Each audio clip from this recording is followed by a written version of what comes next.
brilhante do Morumbi. Eu vou te fazer uma pergunta polêmica. Por quê? Porque eu que vou cortar a live, meu amigo. Então, eu vou te dar uma sacaneada maneira agora. Eu acho, minha opinião, tá? Que o Santos e o São Paulo são os maiores clubes do Brasil. Os maiores times do Brasil, junto com o Flamengo. São os três. Na sua opinião, Fernando Henrique, São Paulo campeão domingo, carimba o título de o maior clube do país? Bom, esse assunto é interessante que eu com... Não, eu não vou fugir desse assunto, não. Eu vou fugir, não. Eu tenho uma resposta boa para isso.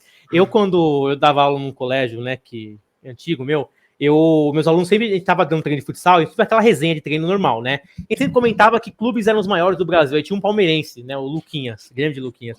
Ele falava pra mim, São Paulo e o Grêmio são os dois maiores clubes do Brasil. Ele falava pra mim. Ele era palmeirense, cara. Então, assim, clubista total, mas, assim, nesse ponto ele não era. Eu acho interessante falar isso, porque o São Paulo ganha na Copa do Brasil, se confirmar isso, se acontecer, né? Deus quiser que aconteça. O São Paulo vai ser campeão de tudo, né? Vai ter tudo. São Paulo e Inter, eu acho que só. São Paulo e Inter, isso. O Inter já faz um tempinho. Tá? Não, o Flamengo não tem não. Porque tem que sempre lembrar, né, 2 pontos quando a gente fala desse assunto, né? Que muitos times não disputam Sul-Americana há tempos, como o Palmeiras, por exemplo, né? E muitos clubes ficaram sem disputar a Copa do Brasil por anos, como o São Paulo também, na época de 2000, 2010, né? Tem sempre que lembrar por esse ponto, né? Mas, né, com disputa, ganha, né? Ganhou tudo, menos a Copa do Brasil, que ainda é o que vai estar aberto para domingo. Eu acho que sim, cara. Eu acho que sim.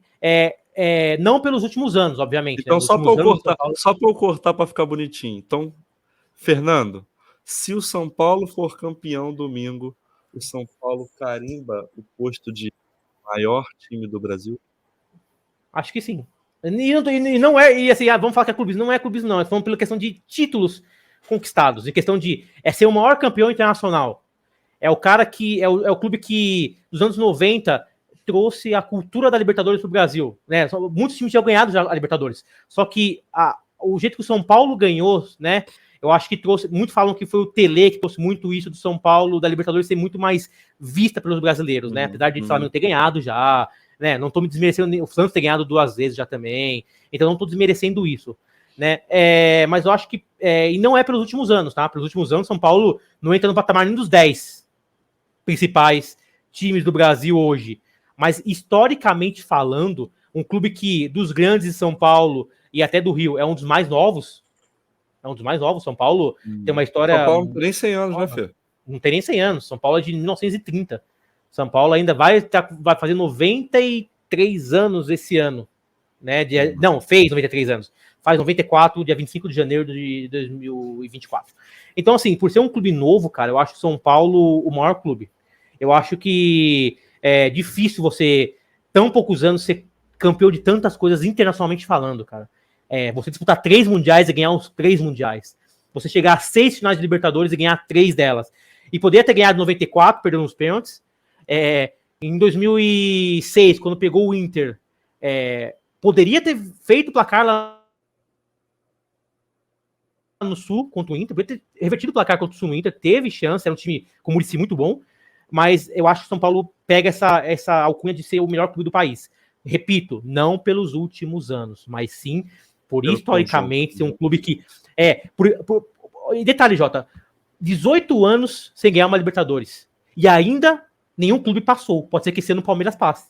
Ainda não chegou um tetracampeonato brasileiro, um brasileiro ser tetracampeão da Libertadores. O São Paulo ainda é o maior com 3, junto com Santos, Palmeiras, Flamengo e Grêmio, né? Muitos chegaram, mas nenhum deles conseguiram passar o São Paulo ainda. Então, nesse ponto, acho que o São Paulo, sim, se torna o maior clube do Brasil e o campeão de tudo, né? Se for campeão domingo contra o Flamengo. Eu sempre deixo aberto isso, porque a gente, como é São Paulino, cara, a gente sabe o tanto que a gente sofre com títulos.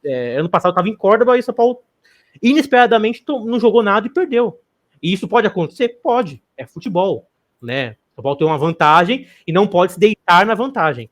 Então tem um jogo ainda para acontecer no Morumbi. E o Flamengo é o Flamengo. Se fosse, hoje, se fosse um time hoje como um Corinthians hoje, tá? Se fosse, acho que até o Palmeiras hoje, cara, eu falaria que, acho que São Paulo pode ir até com mais favoritismo. Mas como é o Flamengo, que tem individualidade muito grande e tecnicamente muito bom... E é um time que não dá para você duvidar nunca. Nunca. Se tem um time que costuma calar a boca, esse time é o Flamengo. É o Flamengo. E detalhe, né? Assim, a mobilização que pode acontecer dos jogadores para esse jogo, sabe assim, tipo, esquece o Sampaoli, vamos fazer o que a gente sempre fez, vamos jogar como a gente jogava na época do Jesus, do Dorival, enfim. Pode ter mobilização. Mas o que eu tava falando antes de eu mostrar o vídeo e falar dos comentários, do Dorival, né? O Dorival, ele pega um São Paulo que tava... Eu sempre repito isso, que é importante falar. Sabe, tem torcedor que esquece isso. Tem torcedor de São Paulino que não gosta do Dorival, cara. É loucura isso. Ele pegou o São Paulo desacreditado. O São Paulo do Rogério Ceni era um deserto de nada também. Né? Era um deserto de nada também. Deu pra aproveitar alguma coisinha? Deu. Mas assim, o Dorival botou muita cara dele rapidamente. E quando ele chega no vestiário, logo quando ele chega, ele fala: nós vamos chegar numa final esse ano. Os caras riram da cara dele. Fala, mano, esse cara é maluco, velho. Esse cara é maluco. Olha a situação que a gente tá falando de rebaixamento, de escapar de rebaixamento, fugir, o cara tá falando de final. E olha onde São Paulo chegou. Olha onde São Paulo está. Na segunda final da sua história de Copa do Brasil, com a vantagem de jogar o segundo jogo em casa, com a vantagem do placar. É muito surreal imaginar o que o Dorival fez. E se o Dorival ganhar essa Copa do Brasil, ele entra com certeza no hall dos maiores treinadores da história do São Paulo Futebol Clube. Pelo que ele vai conseguir trazer uma coisa que, jamais a gente imagina. É que a torcida do São Paulo mais quer, né, cara? A Copa do Brasil pro São Paulo é tipo a Libertadores pro Fluminense, assim, é o sonho de consumo, é o que falta para você, tipo assim, carimbar o clube num patamar diferente do que tá hoje, sabe? Assim, o Fluminense é o que eu vejo muito do São Paulo nessa questão. O Fluminense está num patamar. Se ganhar a Libertadores, ele vai para outro patamar, sabe? Então, tipo assim, o São Paulo é o que eu falei. Acho que independente do que aconteça domingo, o Flamengo e o São Paulo são os dois maiores times do Brasil. O Flamengo, por tudo que ele representa, por ser a massa, por o Flamengo sozinho ser grande parte da população brasileira, é toda flamenguista. Então não tem como você negar isso, cara. Não tem como você dizer que isso não é maneiro pra caramba. Isso é muito grande. Então, e o São Paulo, cara, ele, pra mim, ele sempre foi, tipo assim, a representação do que é ser grande. Porque eu tenho 26 anos, cara. Eu comecei a acompanhar futebol entre 2003, 2004. Pô, então eu vi o São Paulo deitando, cara. Eu vi o São Paulo campeão do mundo, eu vi o São Paulo campeão da Libertadores, eu vi o São Paulo campeão de tudo. 3 vezes brasileiros seguidos. O São Paulo é muito grande. Então, assim, eu espero, Fê,